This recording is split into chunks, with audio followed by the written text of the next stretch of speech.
పాండవులందరూ కూడా ఈ మకర వ్యూహాన్ని రచించారు.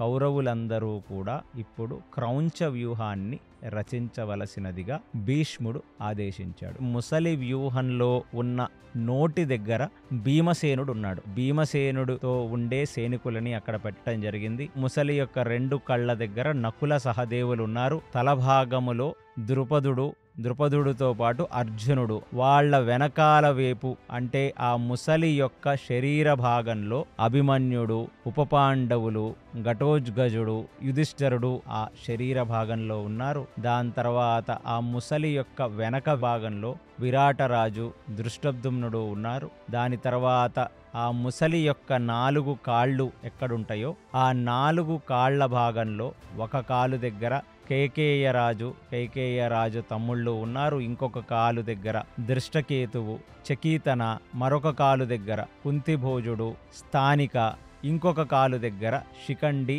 సోమకులున్నారు. ఇప్పుడు తోక భాగంలో అర్జునుడు కొడుకైన ఐరవాన్ వచ్చేసి అర్జునుడికి నాగకన్య అయిన ఉలూపికి పుట్టిన కొడుకు ఐరవాన్. వీళ్ళందరూ కూడా ఒక పగడ్బందీ అయిన మకర వ్యూహాన్ని పాండవులు రచించారు. కౌరవులు కూడా అంతే ధీటైన ఒక క్రౌంచ వ్యూహాన్ని, కొంగ వ్యూహాన్ని రచించారు. కాబట్టి కొంగ యొక్క ముక్కు దగ్గర ద్రోణాచార్యుడి యొక్క సైన్యాన్ని వాళ్ళు కౌరవులు అక్కడ రచించారు. దాని తర్వాత ఆ కొంగ 2 కళ్ళ దగ్గర అశ్వత్థామ కృపాచార్యులు ఉన్నారు.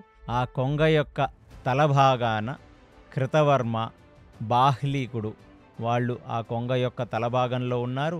ఇప్పుడు కొంగ యొక్క మెడ దగ్గర దుర్యోధనుడు కొడుకులు సూరసేనుడు ఇద్దరూ కలిసి ఆ కొంగ యొక్క మెడ దగ్గర ఉన్నారు. ఆ కొంగ యొక్క శరీర భాగంలో భగదత్తుడు, భూరిశ్రవ, శల్యుడు ముగ్గురు కలిసి ఇవాళ కౌరవులలో మిగిలిపోయిన అన్నదమ్ములందరినీ మధ్యలో పెట్టి వాళ్ళని కాపాడుతున్నారు. ఇక ఆ కొంగ యొక్క ఎడమ రెక్క వైపు సుశర్మ, ఆ కొంగ యొక్క కుడి రెక్క వైపు యావనులంటే ఈ అరబు దేశానికి సంబంధించిన వాళ్ళని యావనులు అంటారు. మన దగ్గర శాఖలు, కులీకలు, తుష్కరులు వీళ్ళంతా అంటే ఇదంతా ఒక భీకరమైన రాక్షస సంతతి. అవన్నీ కూడా క్రౌంచ వ్యూహంలో ఉన్న కుడి రెక్కకై ఈ అసురశక్తి అంతా ఇక్కడుంది. వెనకవేపు ఆలంబూష అనే రాక్షసుడు, అదే కాకుండా సుతశ్రయ వీళ్ళిద్దరూ కూడా ఆ కొంగ యొక్క వెనకాల వైపు నుంచి ఆ వ్యూహాన్ని కాపాడుతున్నట్టుగా వ్యాసభారతంలో ఇలా వర్ణించాడు.